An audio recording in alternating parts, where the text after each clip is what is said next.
Hello, welcome back to Cracking the Cryptic. Sunday today, and every week I like to do a new type of puzzle on the channel. So we're going to take a look at a puzzle that is new to me today. It's a puzzle that heralds from Japan, as so many of them do, and it's called Lookouts. And I tried to find some information on the internet about this puzzle. I really struggled. So I think it is a slightly unusual one. On screen is an example of a solution to one of these lookouts puzzles, and we're going to look at a more difficult example actually as our main puzzle today. If you want to try either of the puzzles, click on the link under the video. That will take you to our software and you'll be able to try them. Quick reminder as well that those of you who didn't catch the news yesterday, the Android version of our Sandwich Sudoku app did come out at last. So it's now out on all platforms, and yeah, the feedback has been really incredibly good. So we're very gratified that the game seems to be popular. So let's come back to this. What are the rules of lookouts? So I'm going to read them to you now, and then we'll see how it applies to this grid in question. So we need to divide the grid along lines into a group of regions with the set of sizes given outside the grid in the circles. Okay, that must be these up here. Each number in the grid indicates the number of cells that can be seen horizontally and vertically from that cell before hitting the edges of that region, including the cell itself. All cells for which the number is maximum within that region are given, and other numbers are not given. Okay, so what does that mean? Okay, so I think these circles, therefore, these are saying that we need to fill this grid, which has 25 cells in it, with 5 regions of size 5. And in each of these regions, you can see that this square here, it sees 5 cells, but it also, if we were to pick any other cell within this region, if I pick this one, this cell would only see 4 squares orthogonally within its region because it couldn't see this one, and that's why this one is the maximum and this is the number that's given. I see. Right.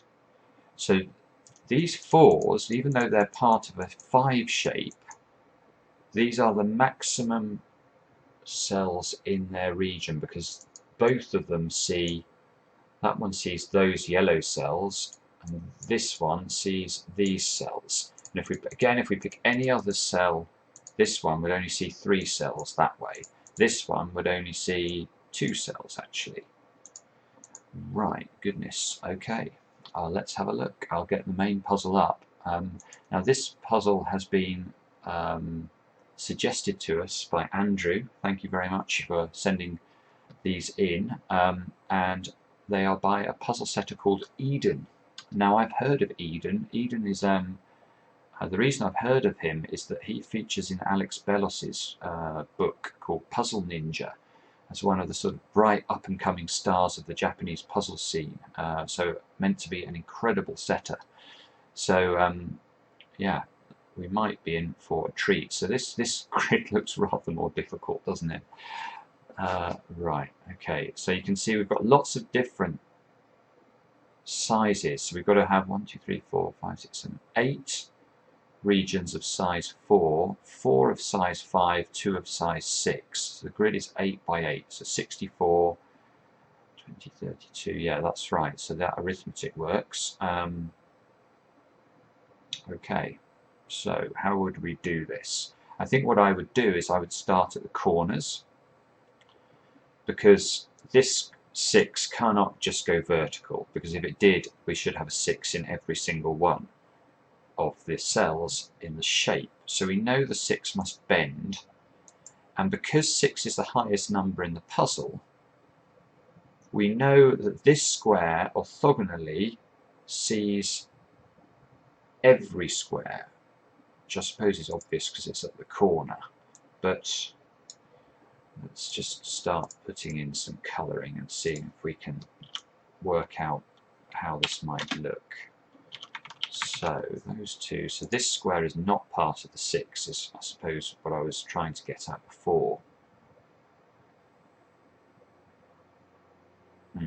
Okay, I'm not sure I can do anything more with that 6. Let's try the 4. The 4 must obey the same principle. I'll make it the same colour because it's right on the other side. I want to put numbers in as well, so it's going to look like that. This 6, again, we can't have a vertical line. It's going to have to come out slightly. If it came out all the way, it would see 4 squares. 5 there, 6 there. Okay, so that's nice. So that means that this must bend like that at the very least. So we can put in a bit more on the 6.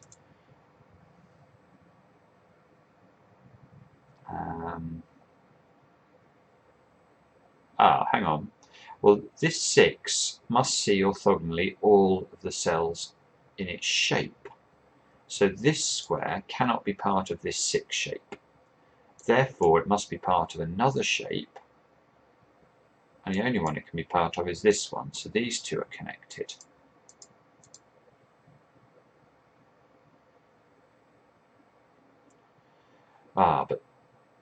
Okay, but I suppose this 4 could be part of a 5 shape. It can't be part of a 6 shape because then there are only 2 shapes of size 6, and these 2 shapes here must be in different size 6 shapes. So these 2 are the only 2 size 6 shapes.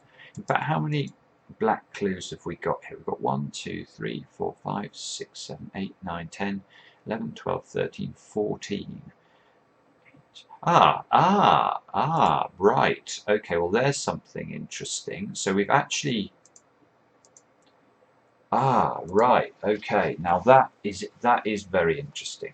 And those of you who haven't sort of worked out what I've seen there, so there are exactly 14 separate sets here, and there are exactly 14 given black digits in the grid. Now that means that each one of these black digits must belong to a separate set, because we know within each region we're given the maximum number. So each region must have one clue at least, and in fact, because there are 14 digits only given in this grid, that means that each one of these digits is in a separate region. So now we can, I guess what we could do is we could colour them separately, couldn't we? So let's make them all different colours so that we can see what's going on a bit better. Now I need to start being a bit cunning about how I select the colours here so that I don't get myself in a muddle. I'm going to make that one grey, and then this one can be red again.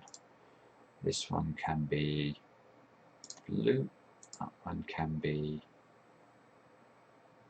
I haven't used that colour yet, whatever that colour you've described that colour as being. This one could be green, and then that one I'll make red, I think. So that one's a bit annoying, isn't it? Somehow, oh, yellow's better. Right, okay, so now each of these is in a separate arrangement. Sorry, let me just think about this for a sec and just get my head around this to try and... So this 4 here is part of a shape of size 4. And we know it... okay, hang on a minute. So this shape, it must extend one out this way, mustn't it? Because if I go orthogonally like this, or just horizontally, each one of these cells should have a 4 in it. Now we know only one of them has a 4 in it, so it must sort of be the king of its shape. So this is going to have to come out this way 1. We don't know whether it comes out this way 2 yet. But the 6 is now constrained because it can only come 1 this way. 1, 2, 3, 4. Those 2 must be grey. Put 4 in there. So this square, got it. Okay, now I'm starting to get my head around this puzzle. Apologies, it's taken a few minutes, but this square is really interesting because we know that each cell, well, yeah, this must be orthogonally connected to the shape of which it's a part, or the number of which it's a part. So it's not possible for this square to connect to this 5, is what I'm trying to say inelegantly, because we know that this 5 is the largest number in its shape, and therefore because we know that there are exactly 14 shapes, we know that this is part of a 5 shape. And therefore it must see, this 5 here must see all of the cells in its shape. Now it cannot see this square, therefore these two are not in the same area. So we have to ask, what area could this be a part of? Now it could be part of this 4 in theory, like that, but that would mean that we'd have to have a 4 in each of these positions, and we don't. So in fact this square can orthogonally only connect to this shape here, this red 5. It's a bit of a Star Wars reference, isn't it? So that one, they must connect to each other like that, I think. So this square must be part of the 6 by the same logic. Now this square could be part of the 5 or the 6, so I can't conclude anything about that, but this square must be part of the 6, because although it could orthogonally connect to the 5 like this, that would break the 5 shape, because we'd have to have a 5 in each of the positions. So this is a 6 here. Well, it's a really elegant puzzle. I mean,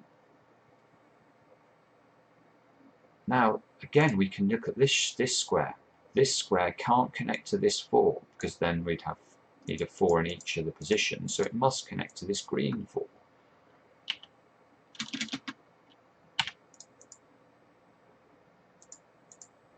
And then we know this square is not in the 4, so this square needs to be in something else that it is orthogonally connected with. Again, that's not going to work, so it must be connected to the funny one up here, which is the funny colour. That one. There we go. 4. So what we're going to have to do here is we're going to have to pick on cells that are difficult to orthogonally connect to anything. I was about to look at that square, but I think that square does see the 5 and the 4 legally. Obviously the 5 could do that, the 4 could do that, for example. So that square is not a good example. This square is a better example. Can't connect to this one for 2 reasons. Firstly, there's already part of this shape lower, so it can't actually get there, but also it would be, obviously, if it did reach this square, we'd have a 4 in each of the cells along the length. So this square must be connected like that. Now, obviously this 4 here now must bend, because otherwise we're going to break the shape. Yeah, I'm starting to get my head around this. This is a cool puzzle, I like it. Now that square is really important now, because it can only connect to this 5. 8, 5. Now it could still go round. No. Oh no, this square could connect to the 5. Bother. But I guess the 5 has to go vertically at least 1, doesn't it? Because it can't go just straight along. So let's put that in. We should have done that before. I think it's the same with this 4. This 4 just can't go in a line, so it's going to have to come out 1 square. Let's make sure we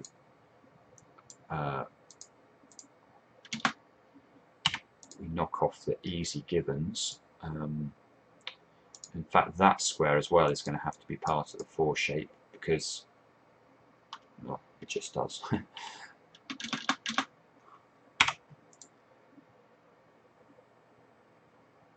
This square could be part of this 4 or this 4 still, so we can't yet conclude about that one. This square can only be part of the 5. And that's important, look, because now, once this square is part of the 5, this 5 shape can't get to this square now. And this square is only orthogonally connected with this 5 and this 4. So if this 5 isn't part of it, this 4 must be part of it. And that is nice, because now this one must be a 6, I think, by the same logic.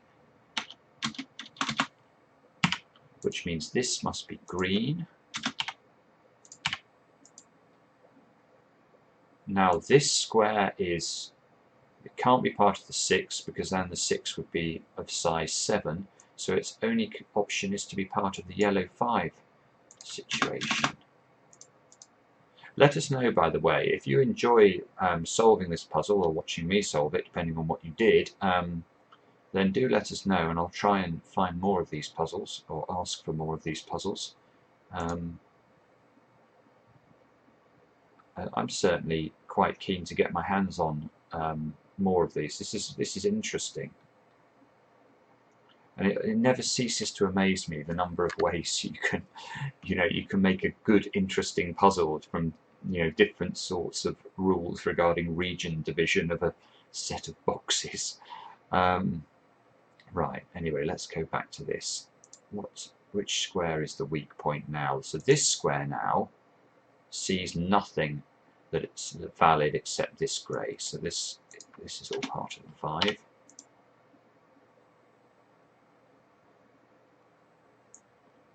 5. This square is only part of this 5 here. Ditto with that square. This 5 needs to see orthogonally all of its friends, so that's going to have to be like that. This square must be grey. I think we're on the home straight now. This square can only see this shape. So you can see I've had a shank here in terms of colours, so I'm going to change the colour of this one to green. Make these all 4. This can't be part of the green now. Can't be part of this because it doesn't see this square. Must be therefore part of this funny shaped one. So or funny coloured one. It goes in there. The 6 must come up to this square. I think we've solved the puzzle now. I can't believe there's going to be anything more complicated at this point. This square must be green because this square is complete. It's already of size 4. That fixes everything about this shape. This needs to be a 5 because we haven't yet completed this 5 shape here. This now must be a 4. This must be a 4 and blue. And that hopefully, yeah, leaves us with 2 yellows to finish the puzzle. What a lovely puzzle. Loved it, loved it. So anyone who's got a good lookouts puzzle who wants to see another one of these on the channel, send it over. We're at crackingthecryptic@gmail.com. Thanks for watching. Back soon with another edition of Cracking the Cryptic.